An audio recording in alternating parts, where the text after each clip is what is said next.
is a great way to start a video. A quote from a psychologist taken from Bustle, a US-based online women's magazine. Why not, eh?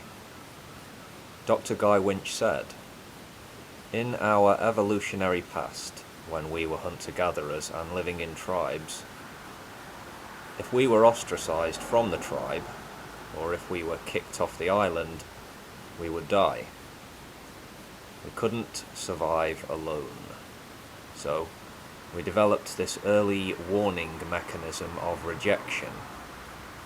If you experience rejection as painful, you're more likely to change your behavior, correct it, and be less likely to be kicked out of the tribe." End quote.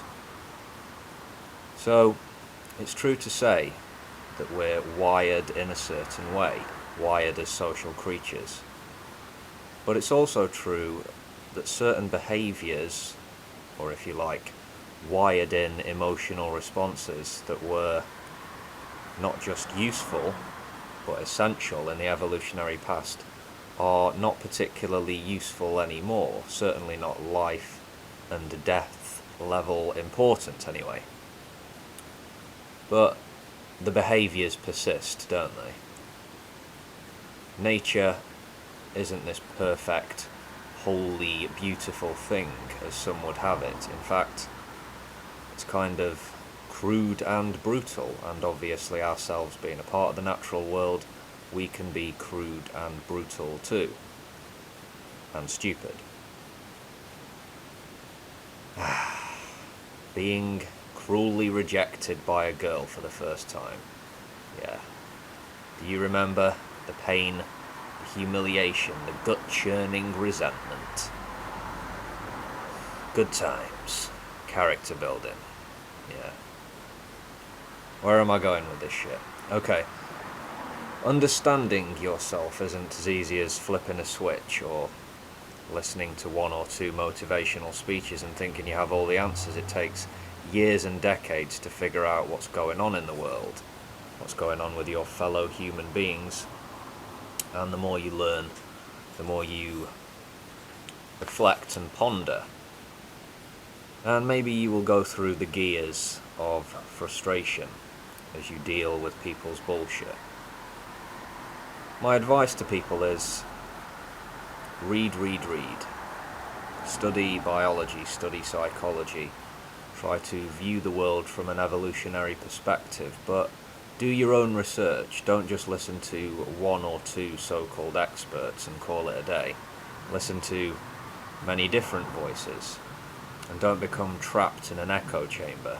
Don't be scared of disagreement, and know that rejection is and will continue to be part of your life. Emotional management of the skillful and considered variety is surely a key ingredient of stability and well-being. Now, many people unfortunately suffer from depression and severe anxiety. These are medical conditions which are going to affect a person's quality of life. It's much harder for some people to achieve stability and well-being than others. Whoever we are, though, we have to accept certain truths. In truth, certain emotions can be brutal. There's that word again. You can't stop yourself from feeling. If you could, you'd be fucked anyway. You couldn't function without an emotional capacity. Having said that, it's not a positive thing if you simply capitulate to your feelings, allowing your rational side to be drowned out or corrupted by fear and anxiety, or corrupted by anger, something I've experienced many times. As far as I go, I'm not the people pleaser type.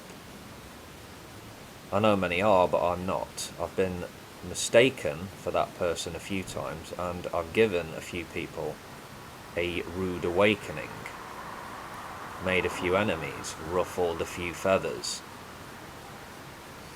I must admit, I do derive quite a bit of enjoyment from disappointing dickheads and would-be emotional blackmailers.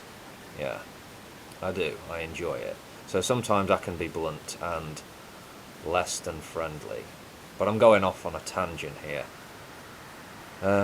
What's my conclusion to this? Let's see. Rejection hurts. You're wired to hurt. But that pain isn't always appropriate, and there are many unreasonable ways to react. So remember, those feelings will pass, the moment will pass, and you shall remain another storm weathered, another lesson learned.